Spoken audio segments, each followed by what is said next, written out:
So this winter, after we started getting ready for our spring camping, we discovered that this carpet under this dinette was damp.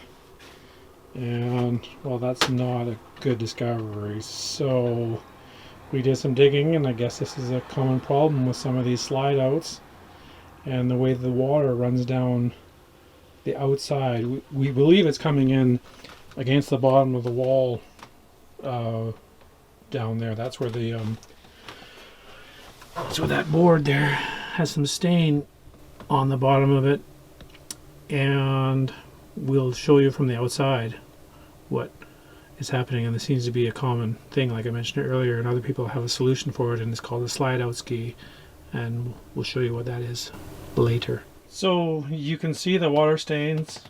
It looks really bad, but from testing it, pushing on it, and various different tests that you can do, right, it's still solid. We caught it before there was any damage. Plus, no one actually stands there, so the dinette goes there, so it distributes the weight. So I am not at this time going to replace the floor. And if you're a future buyer of this trailer, I guess you'll see this video and you'll know what I did. But that's not going to be for a while. It's not for sale. What I am going to do is cut out the carpet from in there and replace it with some foam insulation that I can remove when I'm not storing stuff in there, and or let it dry or check to make sure there's not leaking again. But the plan is, of course, to fix the source of the leaks with those so-called slide out skis, which we'll get to later, as I mentioned. So back to the leak again. I've got this water meter, and one of the things we were afraid of is, actually in the video you can't see, there's a window up there, and I was afraid that it was leaking.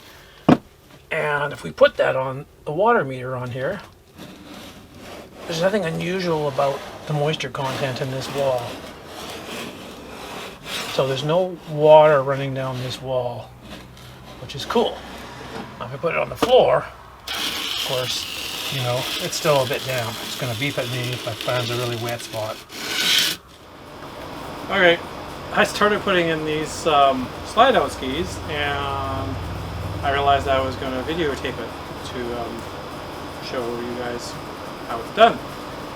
So I've already cut this one end off. Hang on, here's the piece here. It basically comes like this, and it's got, you know, two slope ends, and they're identical pieces, but on one side of the slide you cut this end off, the other slide you cut this end off. I've already cut this end off, and then, yeah, I've done the trimming to get it ready. This side will get trimmed after I get in, and yeah, I'll show you the rest in a minute. So I mentioned a second ago, I cut the slide out piece already. The only thing I've actually done before that today was remove this piece here.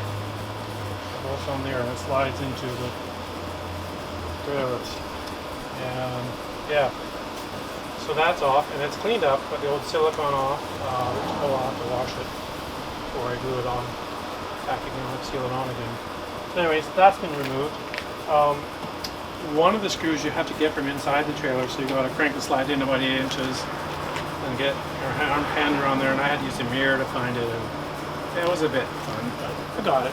So the other thing I had to do was get under there with these blocks and a hydraulic jack and just lift the back of the slide out just like barely an inch, so you can slide the piece in from the inside, and I'll show you from the inside where that goes in.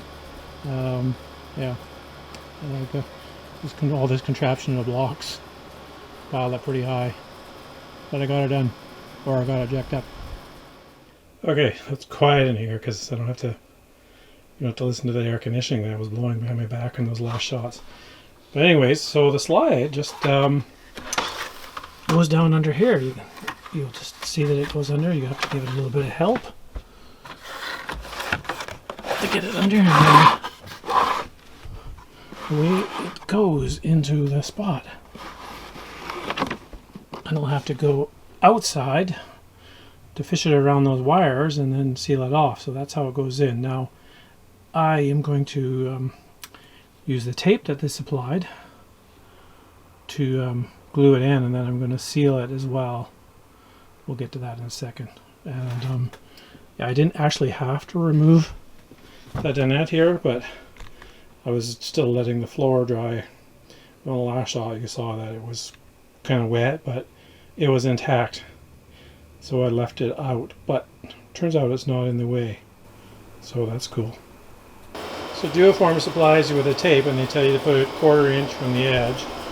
So there, it's all ready to slide in now. It's all cut. Yeah, let's do it. Okay, so yeah, you didn't get to see me screwing that in, but you get the picture. And then I have to clean up that mess with a Proflex. That stuff is hard to use, but it's good stuff, and it's my first time using it instead of silicone, which apparently is not very good in RVs. But there it is now. There's one more screw inside that I, on the other side, I have to slide in a bit and go in and get that one. That one's going to be fun. So this has a slope front to it, thus the name Ski. Now, some of the slide outs must have a sloped edge on the leading edge of the slider, but this trailer does not.